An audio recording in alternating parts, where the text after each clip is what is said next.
Hi, I'm Trevon Warren, and this is Portmanteau, New York. We're based in Long Island City, Queens, and this is Heritage Home.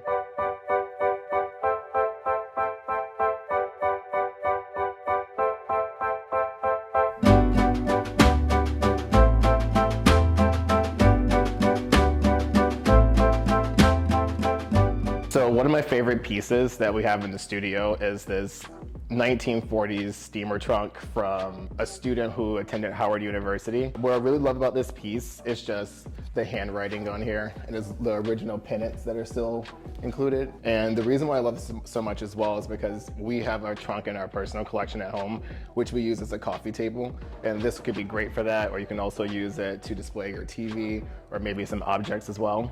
Another thing that I really love about this piece is that it's from an HBCU, Howard University, and just a random little story is I attended Howard like my senior year in high school for actuarial science, and I just really love the feeling of being on that campus and the people that I met. And having a piece like this with history, it adds like some heritage and enriches your experience at home, and I always feel like that's a great thing to add in. And what's really beautiful is that over time, this is aged really beautifully. You can see that she used this a lot. The student was Doris Hill, and she stayed at Truth Hall at Howard University. And you just look at this piece and you wonder, like, what was she studying? What was her life like?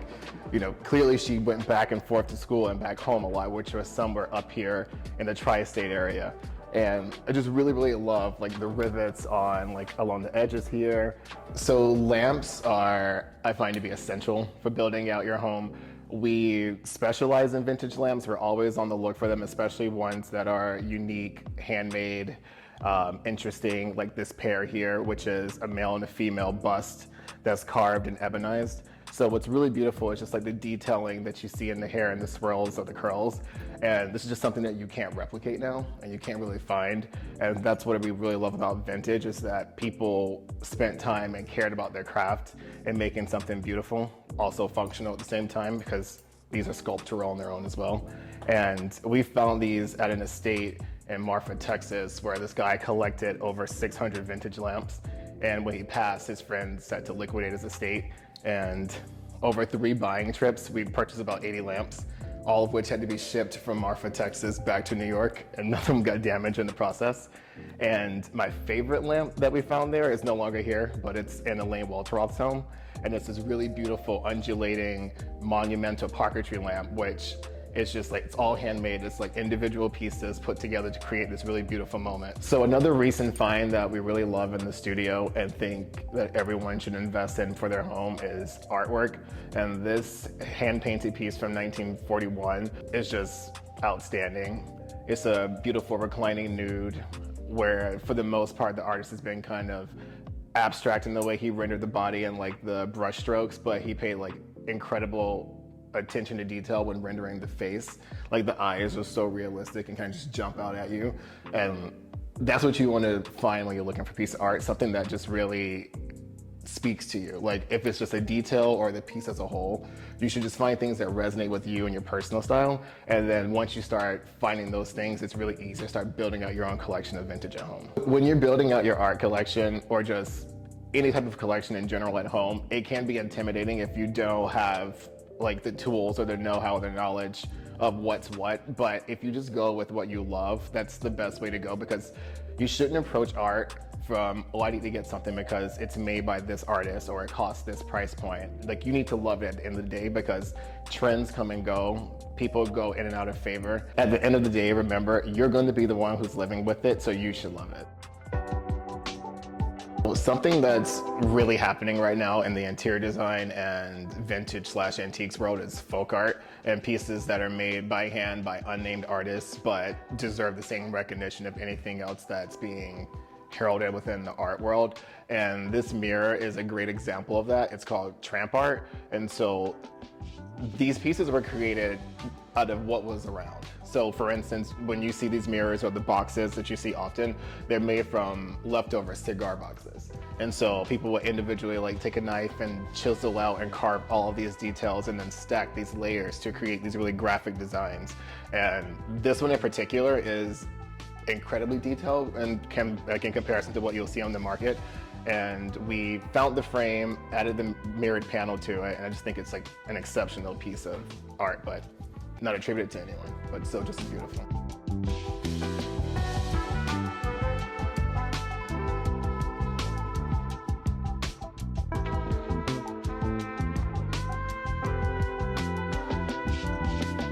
So one of my favorite pieces that's in my personal collection, but not available, is this crazy quilt, which quilts have a long history in America, especially like young women making them out of like scraps of fabric and creating these really graphic patterns. And this one in particular is probably from around the 40s. And I picked this up in South Carolina, which is where I'm from. And it's just really, really beautiful.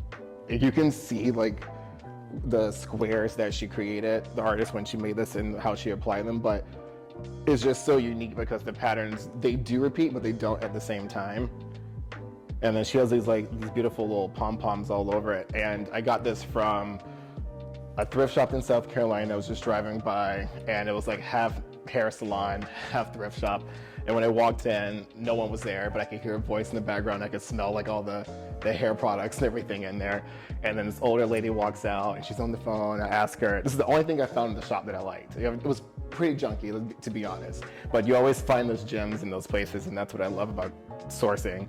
And I asked her about it, and she said she didn't know much information, just that she knew that it was old and that she got it from a lady that she knew. And I'm probably about 90% sure that's from a Black person, because the neighborhood and the town that I was in is pretty much a predominantly Black city. And that's just really special to me because I find that these pieces don't find their way back to us.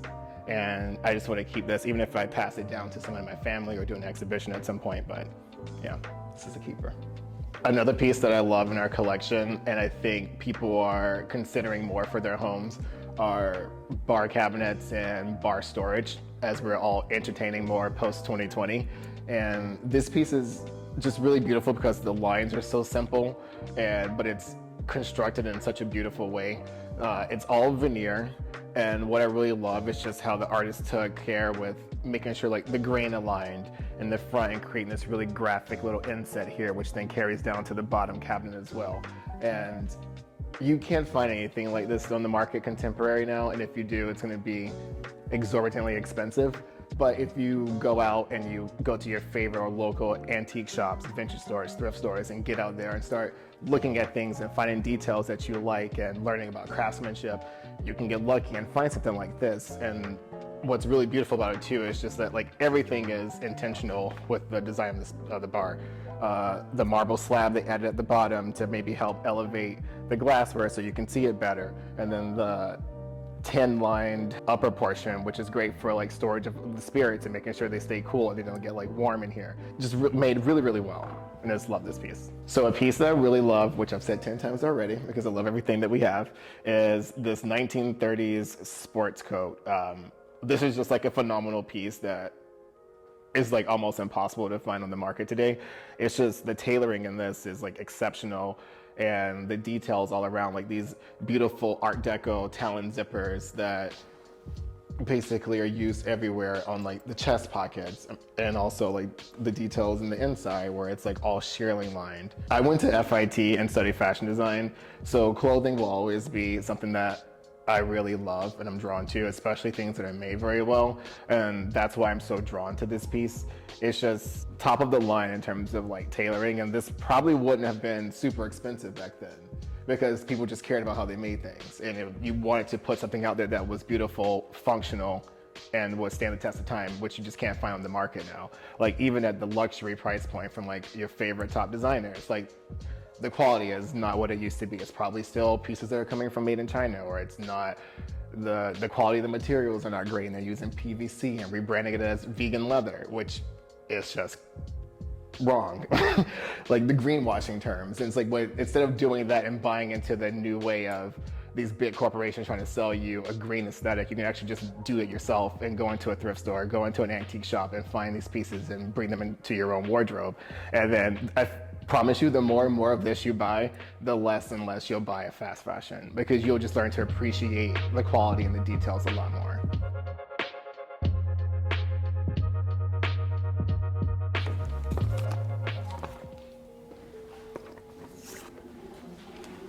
Another thing that we collect as a couple, and then a personal side that I collect as well is like old and antique photography. Zach loves tintypes, which is like one of the precursors to like modern day photography. And a rare thing to find is are photos of Black people in America, especially if it's not in a caricature style of like photography. And I have a few pieces that I've been collecting that I think kind of mimic some of the photography that I found in my family's collection as well. I just love seeing these like really beautiful representations of us as well. For instance, this is a tintype which I just referred to that Zach found a while ago, and it's of a Black man, which is really, really hard to come by. And so it's like a photo printed on like a piece of metal. And then this is a piece, a lot of these will be found in the South actually. So this one I found in South Carolina, which is like this really beautiful photograph of a young man with just like his little suit and his hair, and just love like the expression on his face.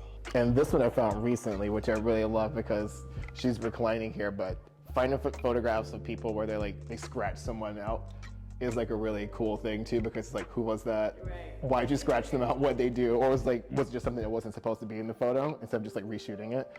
But yeah. And this is probably from like the 1910s, possibly early 20s era. But I just love her face in this too. And she's just like staring, making contact with the photographer. And then these are photographs from my family here, which I really love as well. So this is my great grandmother, Mary. And here she is again, the matriarch of the family. And this is what I believe to be her sister. And this is my grandmother here. And here I am with her as well.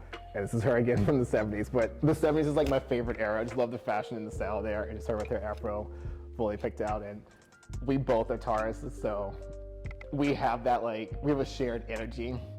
Like that just, I don't know, I just love that connection that we share. At a shop in Virginia, and it was behind a case, and I saw it, I was like, okay, I want that. And the lady who runs the shop is white, it's in the South. And I point to what I want, and she looks at me and she's like, well, welcome to the South. And I'm like, what is this supposed to mean? First of all, I'm from the South, so I'm not surprised by this, but this photo was titled A Free Lunch. And it's a woman breastfeeding her child, which that title in itself is kind of, I don't know. You can take it two ways. You can look at it as how we've always been perceived to be like lazy, freeloading, whatever. Or you can just look at it as just like, it's a free lunch. It's a natural thing, a mom with her kid. And that's the way I want to take it. And that's the way I look at it, despite what someone who may have owned this before and the way they perceive the photo. Yeah. So a lot of things about yes, it may have been made in a way that may have been like a mockery or not the best representation, but you can also create your own story with it as well, which is what I like to do.